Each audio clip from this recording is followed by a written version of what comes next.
வசந்தபுரம் அப்படின்ற காட்டுல பச்சை பசேல்னு மரங்களோட பல பறவைகள் ரொம்ப சந்தோஷமா வாழ்ந்துகிட்டு இருந்தாங்க. அதே காட்டுல தான் பாலுக்காகமும் அதோடைய மனைவியும் வாழ்ந்துகிட்டு இருந்தாங்க.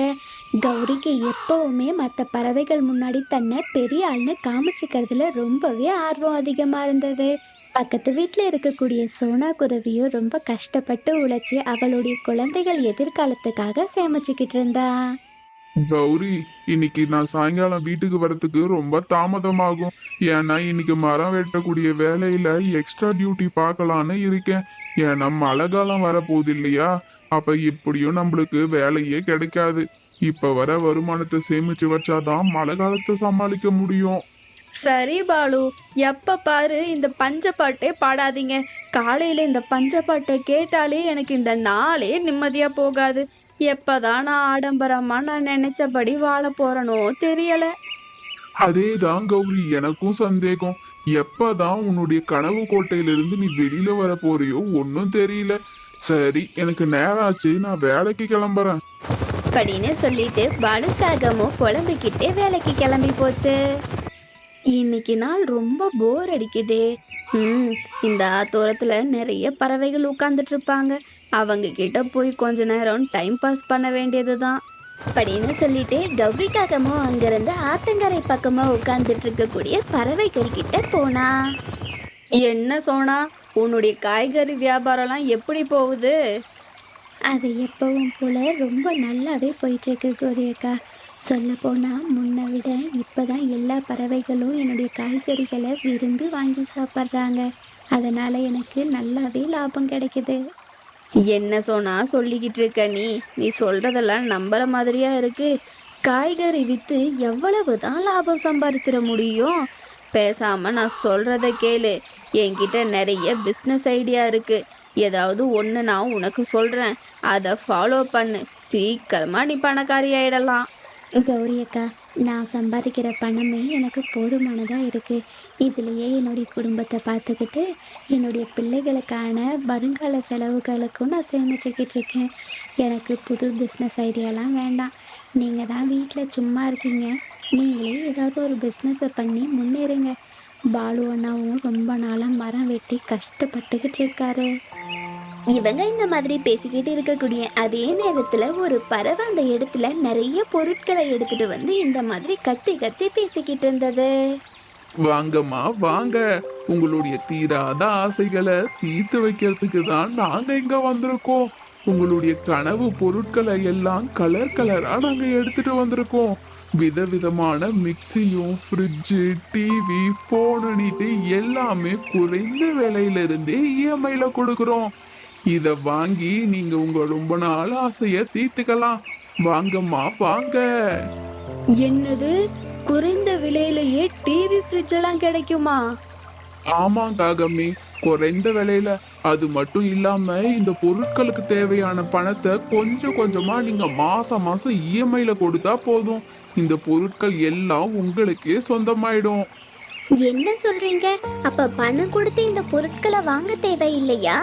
நீங்க பொருட்களை முதல்ல எங்களுக்கு கொடுத்துட்டு அப்புறம் தான் மாசம் மாசம் பணத்தை வாங்கிப்பீங்களா? ஆமாம் பறவையே, இப்பதான் நான் சொல்ல வந்ததை சரியா புரிஞ்சுக்கிட்ட. முதல்ல உங்களுக்கு தேவையான பொருட்களை உங்ககிட்ட கொடுத்துருவோம். அப்புறம் உங்களால முடிஞ்ச பணத்தை நீங்க மாச தவணையில கொஞ்சம் கொஞ்சமா கட்டினீங்கனாலே இந்த பொருள் எல்லாம் உங்களுக்கே சொந்தமாயிடும்.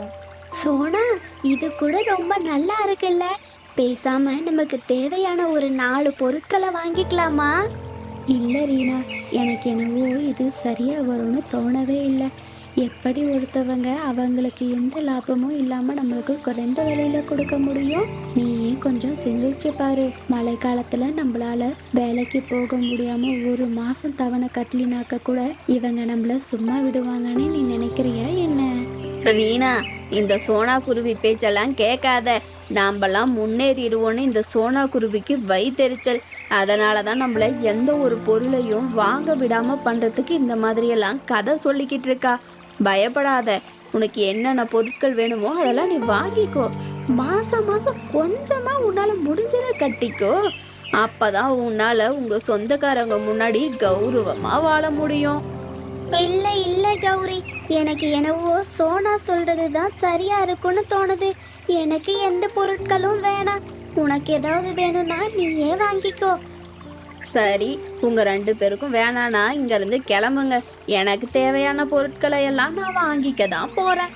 பறவையே, எனக்கு ஒரு மிக்ஸி, அப்புறம் ஒரு நல்ல கலர் டிவி, அப்புறம் மாவாட்டுறதுக்கு ஒரு கிரைண்டர், அப்புறம் பழைய சாப்பாட்டெல்லாம் வைக்கிறதுக்கு ஒரு ஃப்ரிட்ஜு, அப்புறம் இன்னும் என்னென்னலாம் தேவைப்படுமோ வீட்டுக்கு தேவையான எல்லா பொருட்களையும் எனக்கு கொடு. Okay madam, okay. நீங்க கேட்ட எல்லா பொருட்களையும் நாங்க ஃப்ரீ டெலிவரி உங்க வீட்டுக்கே பண்ணிடுறோம். இங்க இருந்து வாங்கி நீங்க கஷ்டப்பட்டு எடுத்துட்டு போக வேண்டிய அவசியம் இல்லை. நீங்க உங்க வீட்டுக்கு முன்னாடி போங்க. எல்லா பொருட்களையும் நானே என் கையால் எடுத்துட்டு வந்து உங்க வீட்டுல வச்சிடுறேன். அப்படின்னு சொல்லிட்டு கௌரிக்காக முன்னாடி போக, அவ வாங்கின இஎம்ஐ பொருட்களை எல்லாம் பின்னாடியே வந்தது. சாயங்காலம் நேரம் ஆன உடனே பாலுக்காகவும் தன்னுடைய வீட்டுக்கு வந்து பார்த்து இவ்வளவு பொருட்கள் இருக்கிறத பார்த்து ரொம்பவே அதிர்ச்சி ஆயிடுச்சு. கௌரி, என்ன இது? இது நம்ம வீடு தானா, இல்ல நான் வீடு எது மாறி வந்துட்டேனா? நான் காலையில வேலைக்கு போகும்போது நம்ம வீடு நல்லா தானே இருந்துச்சு. இப்ப என் வீட்டுல இடம் இல்லாத அளவுக்கு கசன்னு இவ்வளவு பொருட்கள் இருக்கு. ஆமா, இந்த பொருட்கள் எல்லாம் இங்க எப்படி வந்தது? பாலு, நான் ஒன்றும் பணம் கொடுத்து இந்த பொருட்களை எல்லாம் வாங்கி வைக்கல. நம்ம காட்டுல ஒரு பறவை வந்து இதையெல்லாம் வித்துச்சு. அதுவும் என்ன சொல்லுச்சுன்னா, மாசம் மாசம் கொஞ்சம் கொஞ்சமா பணத்தை கொடுத்தா போதுமா. அதுக்கு பேர் என்னமோ இஎம்ஐ அப்படின்னு அந்த பறவை சொல்லுச்சு. அதனால தான் எல்லா பொருட்களையும் வாங்கி போட்டுட்டேன். இப்போ இந்த காட்டுலயே நம்ம வீட்டில் தான் இந்த எல்லா பொருட்களும் இருக்கு, தெரியுமா?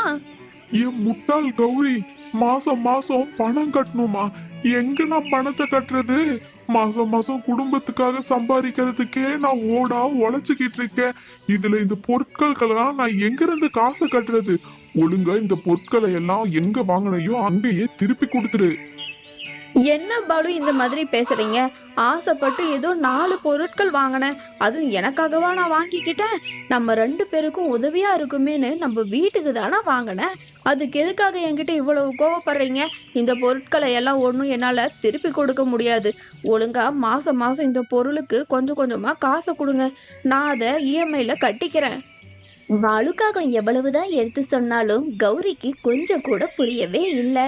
அவ அந்த பொருட்களை எல்லாம் தான் வீட்டில் வச்சுக்கணுன்றதுல ரொம்பவே உறுதியா இருந்தா. வேற வழி இல்லாத பாலுக்காகவும் அவளுடைய பேச்சுக்கு உடன்பட்டு போச்சு. இப்படியே 2 மாதங்கள் முடிஞ்சது. பாலு, இந்த மாசத்துக்கான இஎம்ஐ பணத்தை நீங்க இன்னும் என்கிட்ட கொடுக்கவே இல்லை. அந்த பறவை சாயந்தரம் இஎம்ஐ பணத்தை வசூல் பண்றதுக்கு நம்ம வீட்டுக்கு வரும். அப்ப நான் அந்த பறவை கிட்ட என்ன சொல்றது? என்ன சொல்றதுன்னு இப்ப என்கிட்ட கேட்டு என்ன பிரயோஜனம்? நான் தான் சொன்னேன் இல்லையா, மழை காலத்துல மரம் வெட்டக்கூடிய வேலை இருக்காது, நம்மளால குடும்பம் நடத்துறதே ரொம்ப கஷ்டமா இருக்கும்னு சொன்னேன். இதுல இஎம்ஐக்கெல்லாம் பொருளை வாங்கிட்டு காசை கொடுனா நான் எங்க இருந்து கொடுக்கட்டும்? காசு என்ன மரத்துலயே காய்க்குது? இந்த மாசம் என்கிட்ட எந்த காசும் கிடையாது.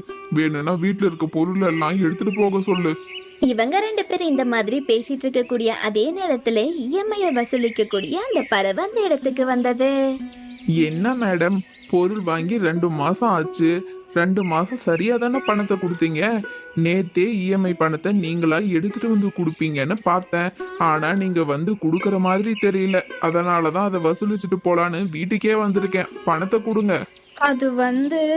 அது வந்து உங்களுக்கே நல்லா தெரியும். 2 மாசமா நாங்க சரியா தானே உங்ககிட்ட நாங்களா பணத்தை எடுத்துட்டு வந்து கொடுத்தோம். இந்த மாசம் என்னுடைய கணவருக்கு வேலை எதுவும் சரியா கிடைக்கல. அதனால இந்த மாசம் இஎம்ஐயை மட்டும் நாங்க அடுத்த மாசம் சேர்த்தி கொடுத்துட்றோமே.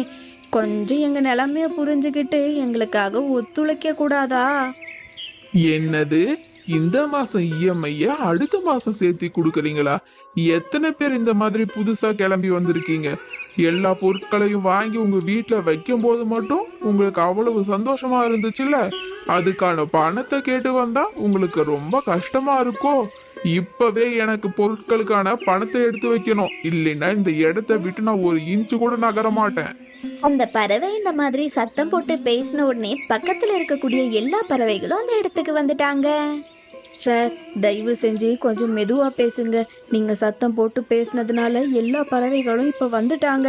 இதுக்கு மேல நீங்க ஏதாவது பேசுனீங்கன்னா எங்களுடைய மரியாதையே போயிடும். ஓ, உங்களுக்கு மரியாதைன்னு ஒண்ணு இருக்கா? உங்களுக்கு மரியாதை இருந்திருந்தா அதை காப்பாத்திக்கிறதுக்காக நீங்களா பணத்தை எடுத்துட்டு வந்து என்கிட்ட கொடுத்துருந்துருப்பீங்க. இப்ப எனக்கு பணத்தை கொடுக்க போறீங்களா இல்ல நான் இப்போ போலீஸை கூப்பிடட்டுமா? என்ன பண்றதுன்னு தெரியாத கௌரிக்காகவும் பாலுக்காகவும் அந்த இடத்துல அழுந்துகிட்டே நிச்சிட்டு இருந்தாங்க. பறவையே, அவங்க பணம் கொடுக்கலன்றதுக்காக அவங்க கிட்ட மரியாதை இல்லாமல் பேசணுன்னு தான் உங்களுடைய அலுவலகத்தில் சொல்லி கொடுத்தாங்களா? ஒழுங்கா நீங்கள் பேசினதுக்கு அவங்க கிட்ட மன்னிப்பு கேளுங்க. இல்லைன்னா நான் இப்போ போலீஸை கூப்பிட வேண்டியதாக இருக்கும். ஆமா ஆமா, ஒழுங்கா அவங்க கிட்ட மரியாதை இல்லாம பேசினதுக்காக மன்னிப்பு கேளுங்க. உங்களுக்கு தேவை பணம் தானே? அந்த பணத்தை நாங்க இப்போ உங்ககிட்ட கொடுக்குறோம். ஆனா நீங்க பேசின வார்த்தைகளுக்கு அவங்க கிட்ட மன்னிப்பு கேட்டே ஆகணும். அங்க இருந்த எல்லா பறவைகளும் ஒன்று சேர்ந்து இந்த மாதிரி பேசினதுனால அந்த பறவை வேற வழியே இல்லாம பாலு கிட்டையும் கௌரி கிட்டையும் மன்னிப்பு கேட்டது. இந்தாங்க, அவங்க பொருள் வாங்கினதுக்கான மொத்த பணமும் இதில் இருக்கு. இதை எடுத்துட்டு முதல்ல இங்கேருந்து இடத்த காலி பண்ணுங்க. அப்படின்னு சொல்லிட்டு சோனா குருவி அவங்க பசங்க எதிர்காலத்துக்காக சேர்த்து வச்சிருந்த எல்லா பணத்தையும் பாலு காகத்துக்காக கொடுத்தா. சோனா, சோனா, தயவு செஞ்சு என்னை மன்னிச்சிடு. அன்னைக்கு பொருள் வாங்கும்போதே நீ என்னை எச்சரிச்ச. நான் தான் உன்னுடைய பேச்சை மதிக்காம ஆடம்பரமா இருக்கணும்னு இந்த பொருட்களை எல்லாம் வாங்கினேன். இஎம்ஐயில் பொருட்கள் வாங்குறது எவ்வளவு தப்புன்னு நான் நல்லா புரிஞ்சுக்கிட்டேன் சோனா. இனிமே நானும் வேலைக்கு போய் எப்படியாவது உன்னுடைய பணத்தை சீக்கிரமா திருப்பி கொடுத்துட்றேன். கௌரி அக்கா, இஎம்ஐயில் பொருட்கள் வாங்குறது தப்பு இல்லை. நமக்கு எந்த பொருள் தேவையோ நம்மளுடைய வருமானத்துக்கு ஏற்றதில் வாங்கிக்கணும். அப்படி இல்லாமல் நம்ம ஆடம்பரத்துக்காக வாங்கணும்னா இப்படி தான் அது பிரச்சனையில் போய் முடியும். அன்னிலிருந்து கௌரிக்காகமோ தன்னுடைய ஆடம்பரத்துக்காக எந்த செலவுகளையும் பண்ணிக்கிறதில்ல. குடும்ப கஷ்டங்களை புரிஞ்சுக்கிட்டு அதுக்கு தகுந்த மாதிரி அவளுடைய வாழ்க்கையை கட்டமைச்சுக்கிட்டா. ஹை நண்பர்களே, இது சப்ஸ்கிரைபர்ஸ்க்கான நேரம். Hi Ilakkiya, hi Sujanthika, hi Gokul Krishnan, hi Durga Bhagyaraj, hi Harshitha, hi Sasthik, hi Inara, hi Sham, hi Kamala, hi Thenmozhi Senthilkumar, hi Nandhini, hi Naga Sarvesh, hi Hirendra, hi Dhashwanth. Hi நண்பர்களே, உங்களுடைய பேரை இந்த மாதிரி வீடியோவில் சொல்லணும் அப்படின்னா மறக்காமல் உங்களுடைய பேரை கமெண்ட் செக்ஷனில் சொல்லிட்டு போங்க. அப்புறம் உங்களுக்கு இந்த கதை பிடிச்சிருந்தா லைக் பண்ணுங்க, ஷேர் பண்ணுங்க, மறக்காமல் நம்ம சேனலை சப்ஸ்கிரைப் பண்ணுங்க.